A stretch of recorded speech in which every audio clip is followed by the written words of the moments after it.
Whoever wants to take this one. If you need to be reminded what the question is, the question is it, do you have to be honest about your past if you're going to be leading? Absolutely. I have said many times that other hustings in the past, I believe in transparency.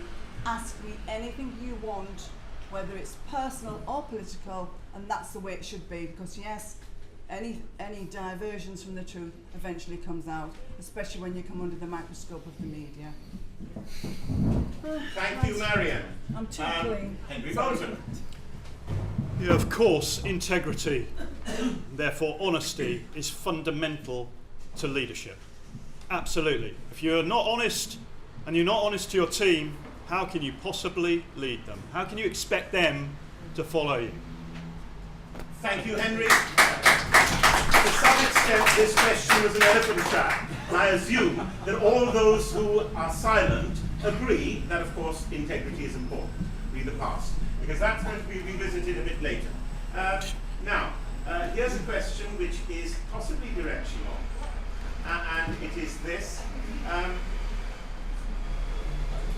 The integration agenda was a disaster. Who was responsible? You were responsible. Fell into that one. Bill Etheridge for GRE. The integration agenda speaks for itself in the power it had on the British electorate. This is the kind of thing that some of our candidates here tonight want more of. Look at the power that it had over the electorate. We fell 10% in a week in the opinion polls. We plummeted to a catastrophic defeat in the election. After having been the coming party, we were ruined by this absurd, nonsensical, even illegal in parts, imposed upon us piece of nonsense. And the people behind it were the people who controlled the manifesto. The same people who direct democracy will neuter and remove for good. And these are the people who must be stopped. And I must say, and I haven't come here particularly to say things against Peter, but he was one of those people. There's no difference. Susan Evans, Peter Whittle, Patrick O'Flynn dominated the agenda on that, and they are to blame for that appalling policy.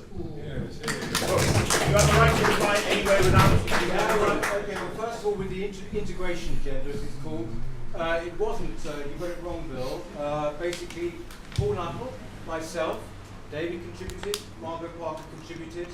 The fact of the matter is, those things that we put in there, whether it is banning the burqa, whether it is wanting real action on FGM, I am proud of those things. They will become the mainstream in a few years' time. Maybe yes, maybe the timing was wrong. But the fact is, at the same time, if you think that is the reason why we dropped in the polls, we weren't 10, 12% when we started the general election. Our basic problem began with Stoke. That's when everything went tits up, excuse me, and the fact is it started there, it was nothing to do with that agenda, and I think that basically I stand by those policies. And you'll find that even when it comes to banning the burqa, every party has a majority support amongst its voters for that policy. So I think that the idea is a very cheap shot bill, and the fact is you'll find the majority of people, even in this party, will agree with those. You can start saying, like last year, for example, you said, why did you go on about this little issue called Islam? You said that to one of the candidates. It's not, yes, you did. It is not. Peter, you're overrunning this problem with Islam.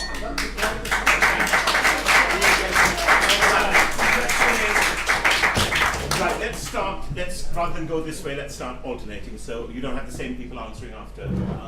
We change the order. Jane. Thank you.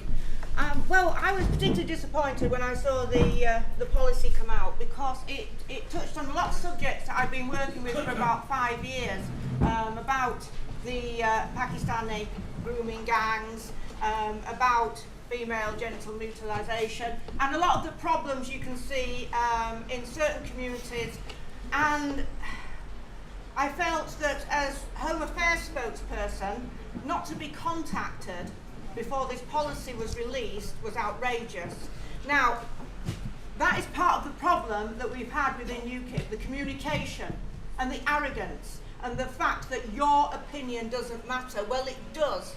And if we're going to change UKIP, every single member's comments and opinions matter. We have to change our philosophy. within UKIP. Yeah. Well, Well, if it's affordable, Jane, ignore. He's not worth it, Jane. He's not worth Extra it. time, go That's on. okay, don't worry, I'm quite happy to talk to anybody. You interrupt So, somebody, I'll give them extra time, so don't interrupt. Right, okay, so for me, no, it was badly written, it was badly researched, it was unenforceable, and it was basically factually incorrect. No, it wasn't. And it put an awful lot of people's backs up. So, yeah, it was a very, very bad idea. Henry Bolton. Henry Bolton, you will Henry Yeah. Bolton. I think that the issue itself needs to be addressed. It was about the presentation of the issue, that was the problem. The presentation of the manifesto was a problem, and the way that it was developed was a problem. And I'm hearing Peter down at the end there talking about this, and he earlier said that he wants a smaller team, 10 people I think. Okay, that's 10 people who are going to work on this issue. What about the spokesman? What about the membership? Okay, what about that involvement in developing policy on an ongoing basis? What I'm afraid I hear from Peter is much of the same as we had in the development of that manifesto before. Thank you. Now, let's have a couple of rights to reply. You have asked both Peter and then Bill. Okay, fine. First of all, on that point, Henry, I was talking about spokespeople, 10 spokespeople. I've already got a policy team for development picked out, 4 people. Who ready for to go. Scotland? No, Who for Scotland? If I get it, that's what I would have. So I'm talking about spokespeople. Number 1. Number 2, Jane. Yes, you should have been consulted on that. But at the same time, as Home Affairs spokesman, not once during the general election did you actually come back and do one of the kind of press conferences that we wanted you to do. You said I can't come. Thank you, Peter. Hang on a minute. No, Freddie, I've got to come back on that. Excuse me. You will after Bill has. No. After Bill No, has. if you wanted me to come back. Bill! Thank you. Freddie, Okay, I'll be brief. Peter said that I said Islam was a little issue. What I actually said was Islam is not an issue that should be at the front of the agenda. We should be talking about the economy, like the other political parties, rather than looking at little girls' states as dresses by the state inspectors of an authoritarian regime. That policy would have brought in. In that case, you might support the death penalty against him for doing it. That is a whole characterisation. That is a Peter, whole yes. You can't have it indefinitely nested. Jane. Right, but if you're gonna Yeah, One right to reply. I would like to just make one comment that when I was invited, I was actually in intensive care. So unless they wanted me to pull out the pipes and walk down to London, then it wasn't going to happen. Thank you, Jane. I would not want you to pull out the pipes. David Coburn. Well, we fought in Scotland. It's one of the great victories of UKIP in Scotland. We fought the Named Person Act. Everybody else was in favour of it. The Conservatives just didn't vote on it. It was described as the most authoritarian measure ever, even by the European Court of Rights. Now, this awful thing involved in looking at the behaviour of parents towards their children, having a commissar in every home in Scotland. Disgusting. The idea of looking up little Girl Scout is wrong. Even if it was for a good reason, it's wrong. And you can't do that. It's just not on. And secondly, this cabal who were running the party, it didn't start in the general election. It started in Stoke. They weren't asking us what we thought. They didn't ask any of the MEPs. There has been an effort by the House of, what's the word you used earlier? Who was it?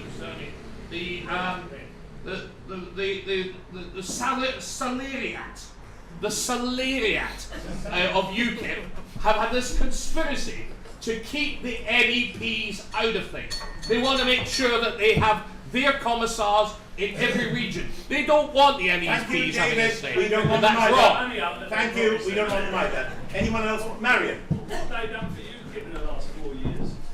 Thank you, Marion. One from the floor, please. I didn't like the integration policy or agenda because it wasn't with the agreement of the NEC. We unfortunately were told about it afterwards, and we learnt the same as everyone else when it was put out to the media. It was a fait accompli. This was down to you, Peter, and to Paul, and whoever else was with you. You will also remember that we had a discussion on it the meeting prior to that, and I've said that if you're going to put one out, you have to be very careful on the research, the wording, and everything else that's put into it. You remember that. And also, after it was put out, we were still very exasperated, and I don't like to say about the NEC not knowing, but this is exactly where we were. And I constantly kept asking, when are we going to actually see, because all I knew was what was coming from the media and the announcement, but nothing in writing that we'd actually seen. So we didn't actually know what it consisted of. And you'll remember that Paul was shouting at me, what do you want, Marion, what do you want? And I said, I want to see in writing what this integration agenda is, stroke policy. And we never got it, we saw it the same as everyone else. I don't agree with banning the burqa, this is just getting into something else. Thank you. We should be banning face coverings for specific reasons. And we should also be banning overrunning the speak time limit. Okay, well I'm just giving you the actual... Anne-Marie! I'm sorry, but the idea that UKIP lost so much support in the first post-Brexit general election because of this manifesto is absurd. It's absolutely absurd. It is merely yet again another attempt to discredit. Look, the problem with these policies is that once again we're forgetting about the public. Once again we're talking about the machinery of the party. The most of the public want a ban on the burqa. But if you are going to go on national television and say it's because of vitamin D, you're going to be laughed at.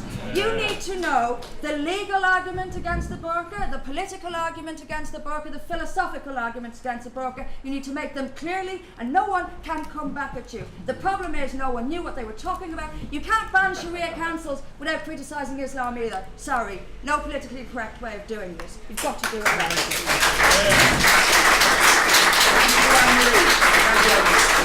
Let's have another question. Remember, Me Too answers don't gain you any friends, and certainly not with me. Right, we have an interesting one from a very senior national officer who I spotted in the room even. Will the candidates commit to Brexit above all? This is a yes-no.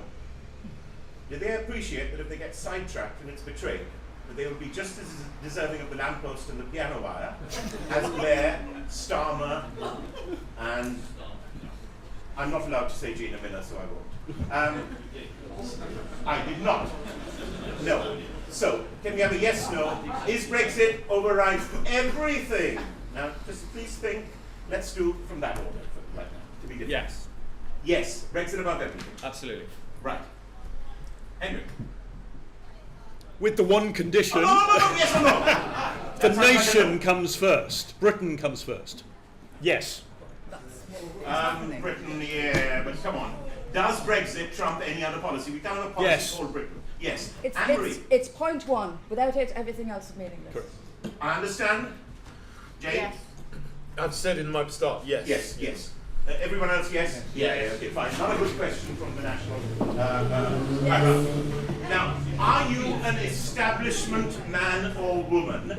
You can answer yes or no, and that doesn't count. But if you go into more details, you get a token. Are you an establishment man or no? Ben Walker. Is that your work card? You just No. asking? I'm asking everyone in Oh, order. I'll do it, that's fine. Is it a yes/no again? Yes. Oh, absolutely not. No. You're not an establishment. Is there anyone who's an establishment man? No one's going to say yes. No one's going to say yes. Are you an establishment man? No one is. Right, okay, these are questions which are given to me. Right. Now, should doctors be required to report FGM if discovered? The general answer, if anyone wants to take it up, to me it seems a pretty obvious. Can I say a few You can words? say a few words with a token. Yeah. Reporting of FGM should be mandatory. It's amazing it's taken this long. Contrary to what's been said, actually, we did know what we were talking about when we talked about FGM. The think tank that I run outside of UKIP has also done a major report on this. And in fact, it was completely accurate to the last number. This thing has been illegal, specifically illegal, for 30 years. There has still been 0 prosecutions. So when basically you talk and you characterize it in that rather vulgar way of saying looking up little girls' skirts. What do you want them to do? Have their vaginas sewn up and their clitorises cut off? Would you actually prefer that? Because that is what is going to go on unless we take actual action to actually help these little girls. This is pure child abuse. This is child abuse. And the fact is, it should be mandatory from social services. At the moment, the same sort of thing that happened in Rotherham happens. And that is that people are too scared to be culturally insensitive to report it. It's got to be mandatory. Thank you, Peter. Then Walker, and then Anne-Marie, and then Mary. So FGM is an abhorrent crime. It's absolutely disgusting. There's some question about where they have it done and the figures and all of that sort of stuff. But the truth is, what we cannot do is we cannot attempt to try and deal with it by way of religious police or by way of looking up young girls' skirts in schools. Why? What we should do is we should make sure that the NHS have the resources and the power to pull those people in. So when those children are taken into the hospitals, then they're dealt with, then the police come in. Because I can't see any other way of us doing it. We should empower the NHS, who are actually at the front line dealing with these issues, to call the police in. Enough! Start arresting the parents. Absolutely, Enough! absolutely no, right. No speeches from the floor, thank you. Anne-Marie. This is not an issue for the NHS, this is an issue for the police. We don't need any more laws. The law already obliges people in the public sector to report this crime to the police. Nothing happens, and nothing happens for a reason. And there's only one way we are going to get rid of FGM, and that is by getting rid of multiculturalism, of this politicised police force, of this nonsense smearing. Everyone is still terrified of being called a racist and a bigot, and nobody wants to be the one to get in trouble, because our whole culture needs to change. The public sector's culture needs to change, and it is not helped when people in this party are doing exactly the same thing. Stop the nonsense and get back to law and order. We don't need any more laws. We've already got them.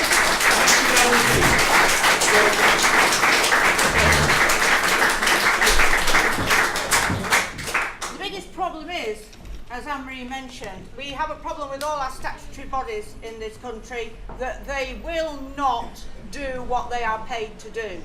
They are terrified of being accused of being racist. We are a nation of politically correct people, and it makes me sick.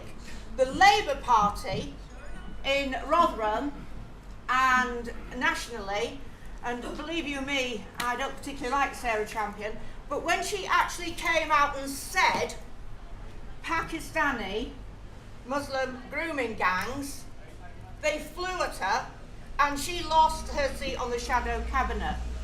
That tells you that we still live in a society where politicians will put votes in front of people. And that is absolutely sickening. And that isn't just within one community, this is within communities all over our country. Statutory bodies have to be held to account, and I would say politicians have to be held to account, but make sure they don't sue you.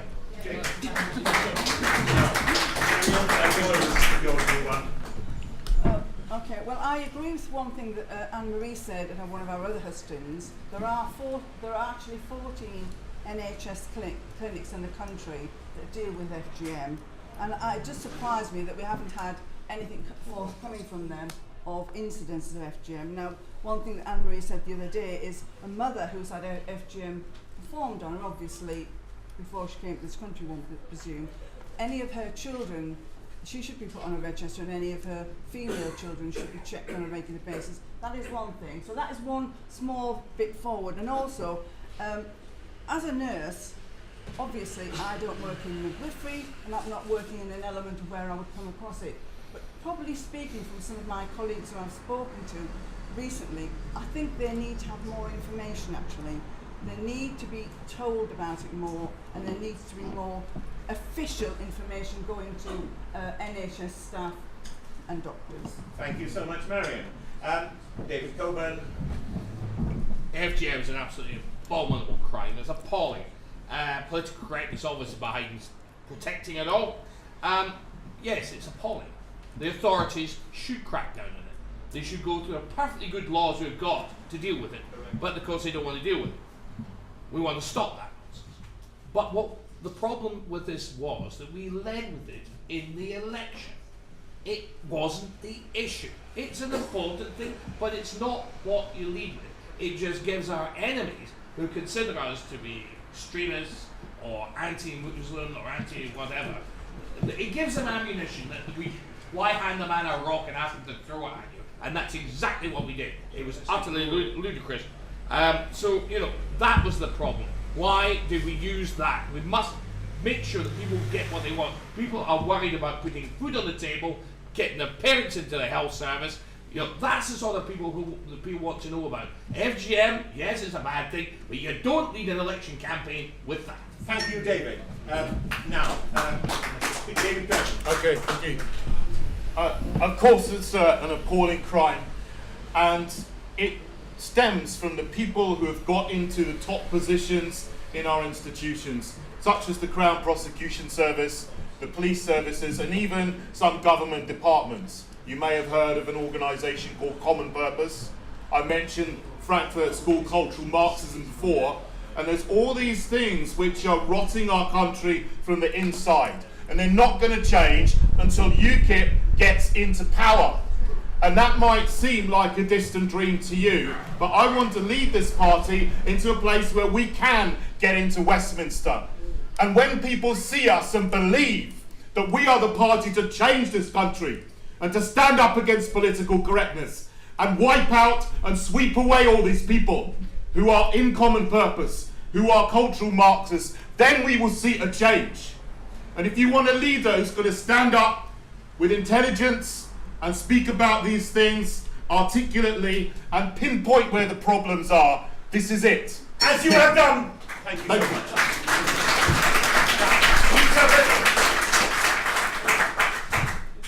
Yes, sorry, just one thing. I just wanted to come back on David very briefly there on two things. It's all very well to say, you know, FGM, terrible, and we've got to crack down. We've got to crack down. Well, you know, we're not cracking down, right? There is a law, it is not happening. Right?